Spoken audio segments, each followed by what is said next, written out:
I'm Emma, and I've been working as a hairstylist for 6 years. I'm passionate about my craft. I enjoy shaping, cutting, and coloring hair. It's like being an artist with every head as my canvas.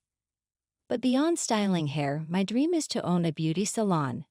Not just any salon, but a place where people can come not only to enhance their appearance but also to uplift their spirits. I met Tom at a friend's party. He was different, kind, funny, and had this calm about him that just drew me in. He's 10 years older, works at a bank, and honestly, he's been my rock since day one. I'm Emma, and I've been working as a hairstylist for 6 years. I'm passionate about my craft. I enjoy shaping, cutting, and coloring hair. It's like being an artist with every head as my canvas. But beyond styling hair, my dream is to own a beauty salon. Not just any salon, but a place where people can come not only to enhance their appearance but also to uplift their spirits. I met Tom at a friend's party. He was different, kind, funny, and had this calm about him that just drew me in. He's 10 years older, works at a bank, and honestly, he's been my rock since day one. We hit it off but took our sweet time getting serious. Marriage wasn't a race for us, it was more about enjoying the journey together. Before we tied the knot, I got to meet his parents. His dad was a gem, easy to talk to, and always had interesting stories. But his mom, Linda, that's a whole different story. From the get-go, I could tell she wasn't keen on me. I tried though, really tried to get on her good side. One day, after a particularly long day at the salon, I came home to Tom. I needed to vent, and he was always my sounding board. "Tom, your mom's driving me nuts. Each time I drop by, it's like getting a lecture about how I'm apparently ignoring you for my job." Tom, bless his heart, rasped my hand and reassured me, "Emma, dear, I've already talked to her about stopping that. Your dreams matter just as much as everything else. If she can't see that, it's her problem, not ours."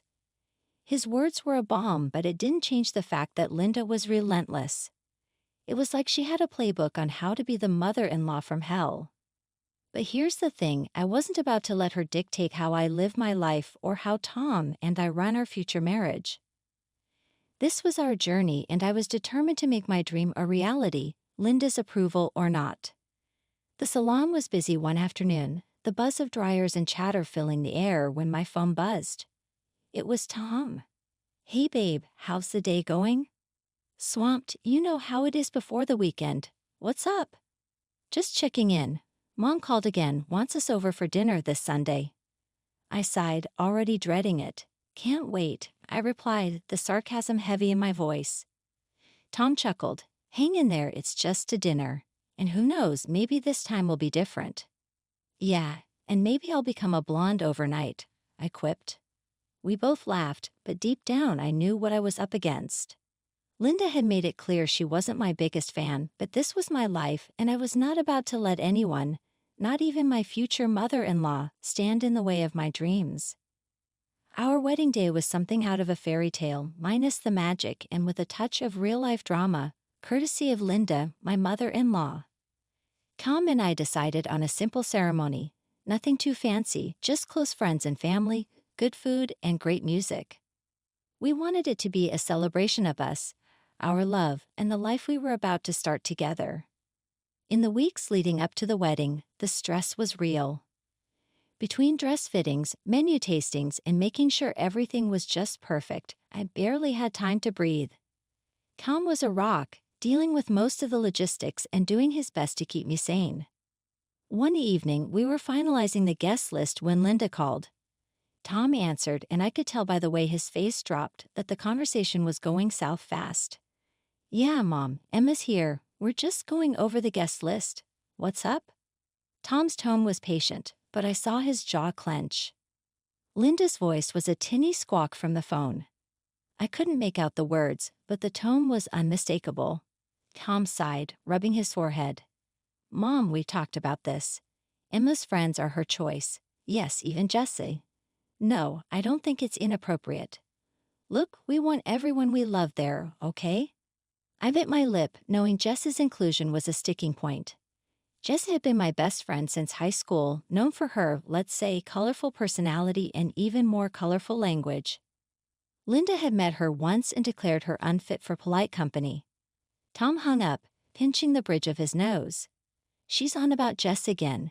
Thinks it'll be a disaster to have her at the wedding. I rolled my eyes. Because Jess is going to start a mosh pit during the vows, Linda hummed, eyeing Jessie, who was tearing up the dance floor. Yes, well, I suppose it's too late to change anything now. Just remember, dear, you're a part of our family now. It's important to maintain a certain standard. The warning was clear, and I nodded, excusing myself as politely as I could.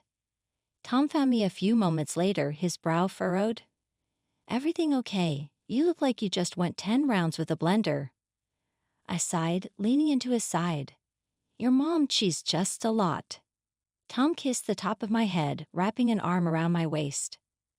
I know, but hey, we're married now. It's you and me against the world, remember? I smiled, the tension easing a bit. Yeah, you and me. The rest of the night went smoothly, and despite Linda's best efforts, nothing could dampen our spirits. We danced, laughed, and celebrated our love, surrounded by those who mattered most.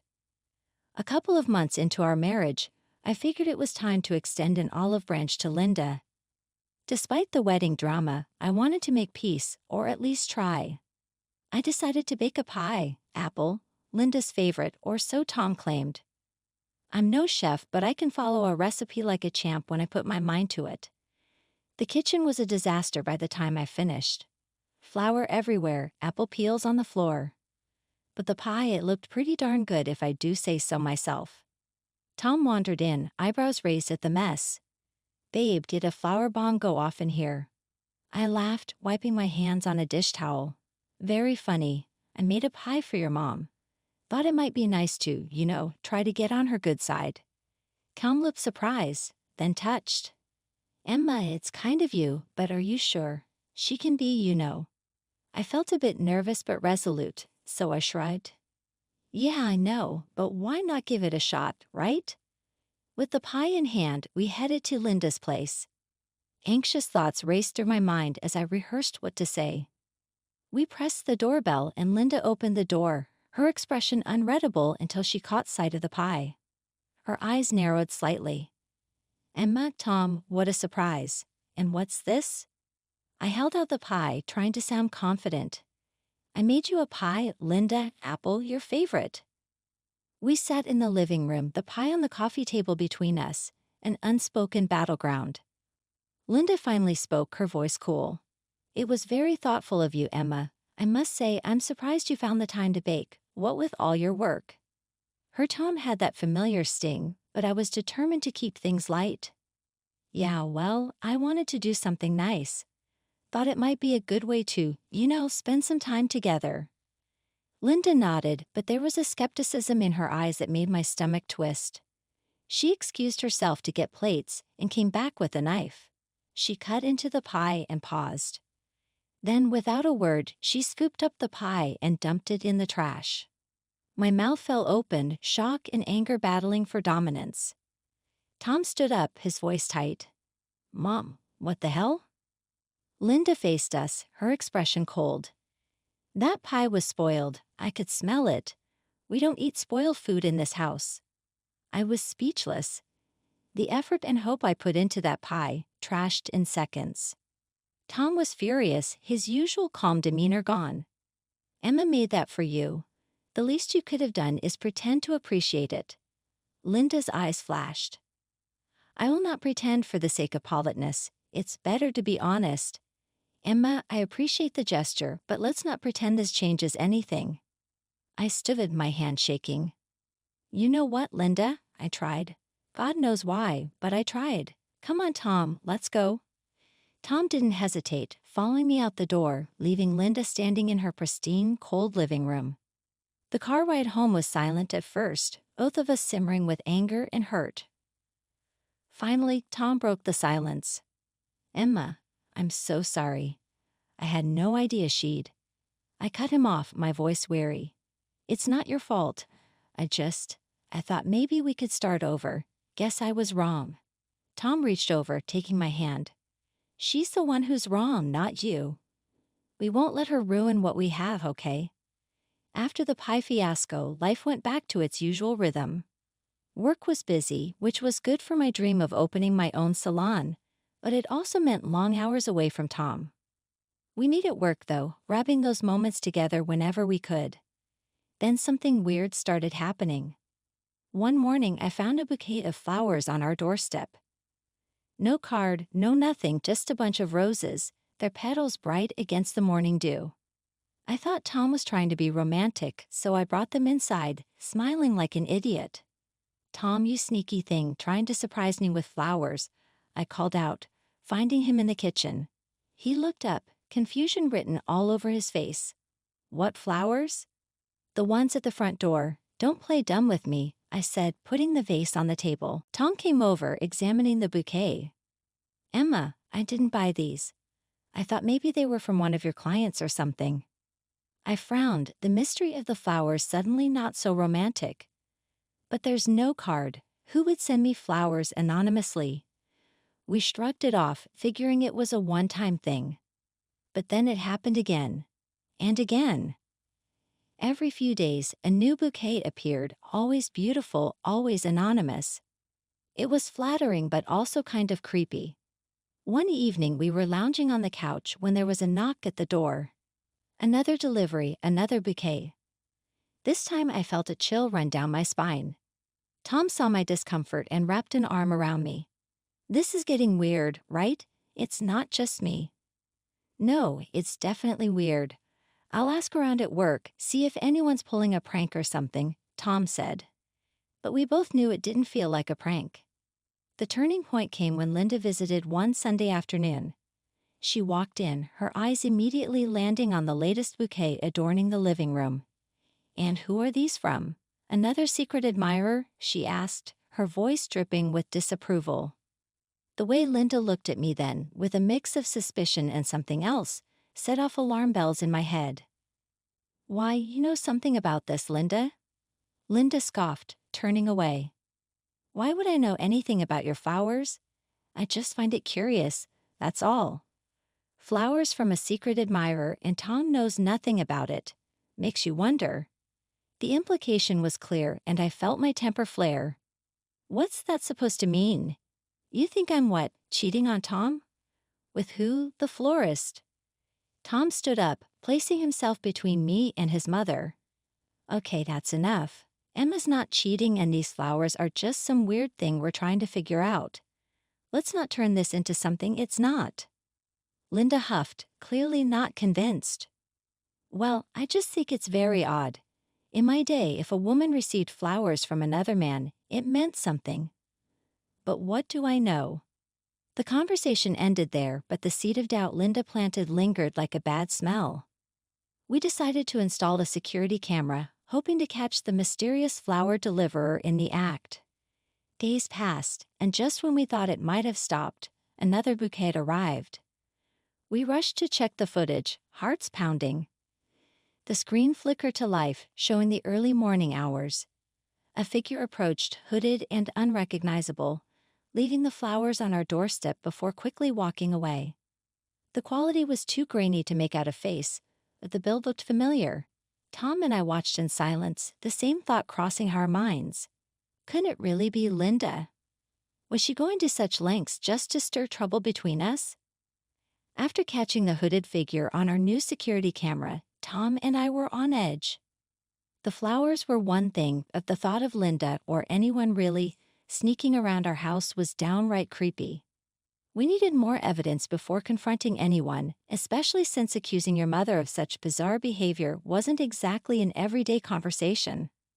"Let's keep an eye on the footage for a few more days," Tom suggested, his brows furrowed in concern. "If it's really Mom, we need to be sure. Plus, we need to figure out what to say. This is just nuts." I nodded, feeling a mix of anxiety and anger. "Yeah, but what's the end game here? If it is Linda, what's she trying to do? Scare me? Break us up?" Tom sighed, running a hand through his hair. "I don't know him, but we'll handle it together, okay?" "Okay." I agreed, though the pit in my stomach grew heavier with each passing day. The flowers kept coming and each bouquet felt more like a taunt than the last. We reviewed the camera footage daily, but the hooded figure was careful, never revealing their face. It was maddening. Then one afternoon I was at work when I got a call from Tom. He sounded more excited than I'd heard him in days. "Emma, you're not going to believe this. I was reviewing the footage from this morning and guess who showed up?" "Who?" I asked, my heart racing. "Mom." Clear as day. She took off her hood this time, looked right at the camera. Can you believe it?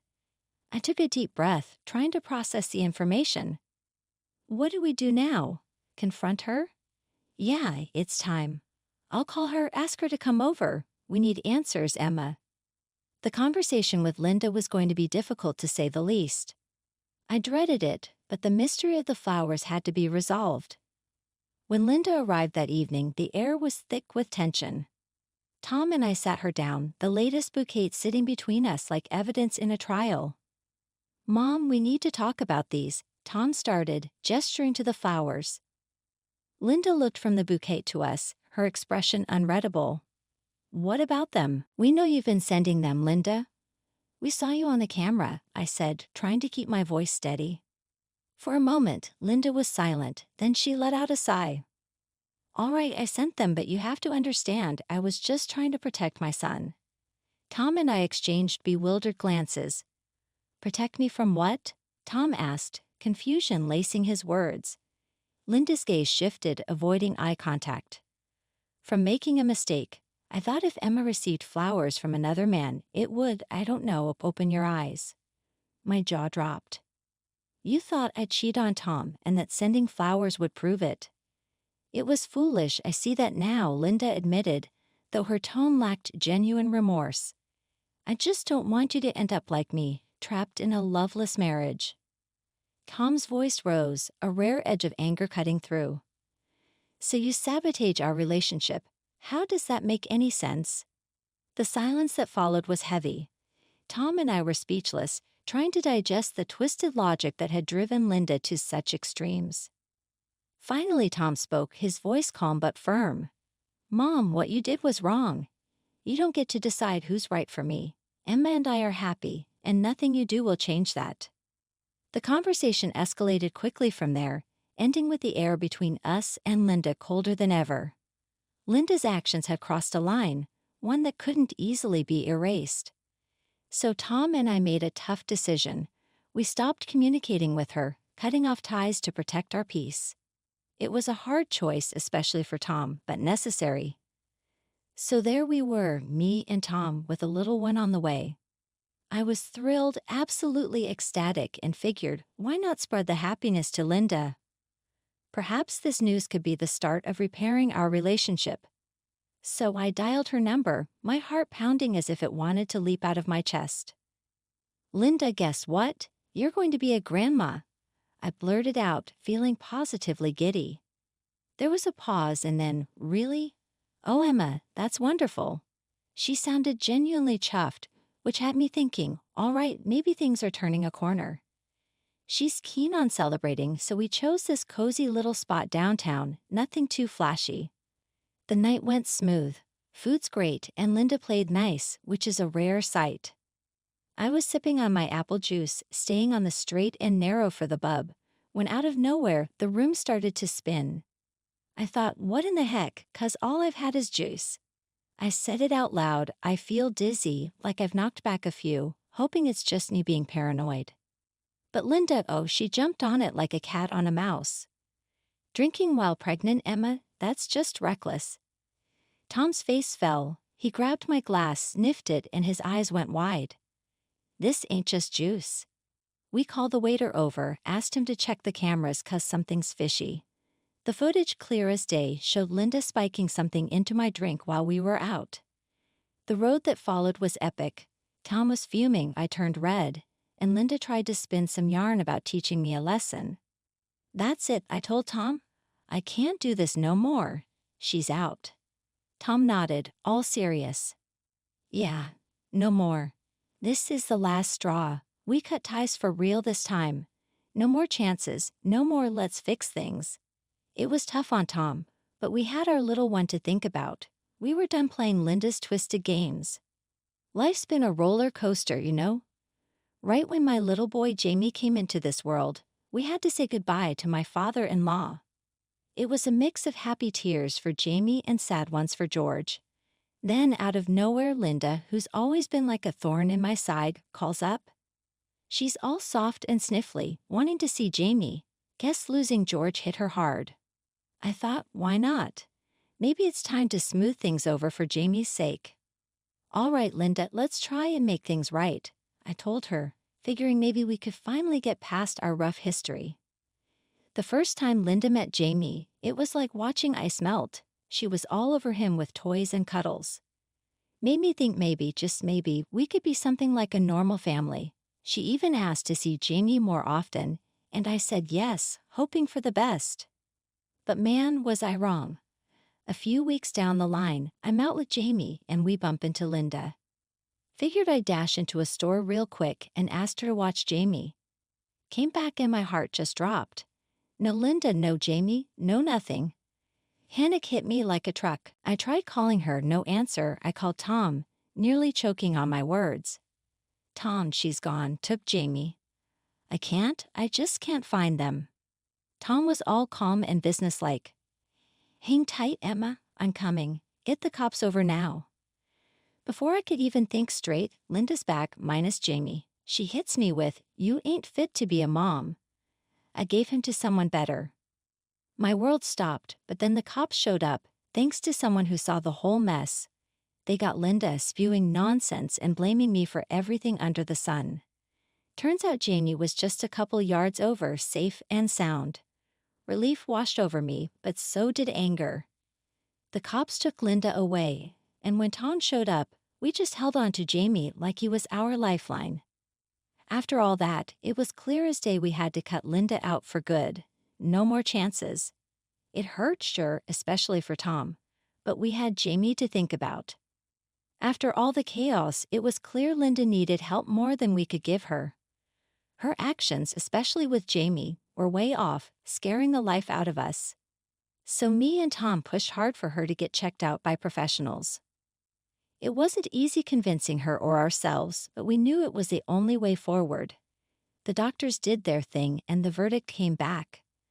Linda was struggling with some serious mental health issues. Hearing it was a mixed bag of relief and sadness. Relief because finally there was an explanation for all the madness, and sadness because, well, it was Linda at the end of the day.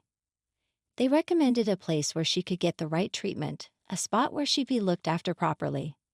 It was tough seeing her go there, but it gave us a bit of peace knowing she was in good hands.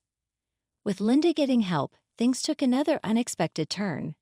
Turns out she received an inheritance from her late husband, and with her not being able to handle her affairs, it all went to Tom. Emma, we can use this to do something good, something right. What about your dream, the salon you've always wanted? He said, his eyes all lit up with the idea. We found a spot, not too big, cozy-like, and started the ball rolling on setting up the salon.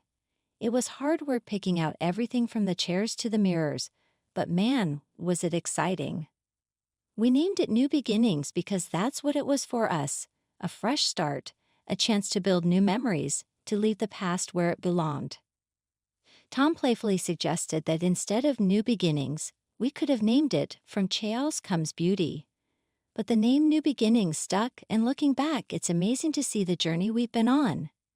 We went from nearly falling apart to standing united, crafting our own future. Reflecting on it now, it's surreal to think about the distance we've covered.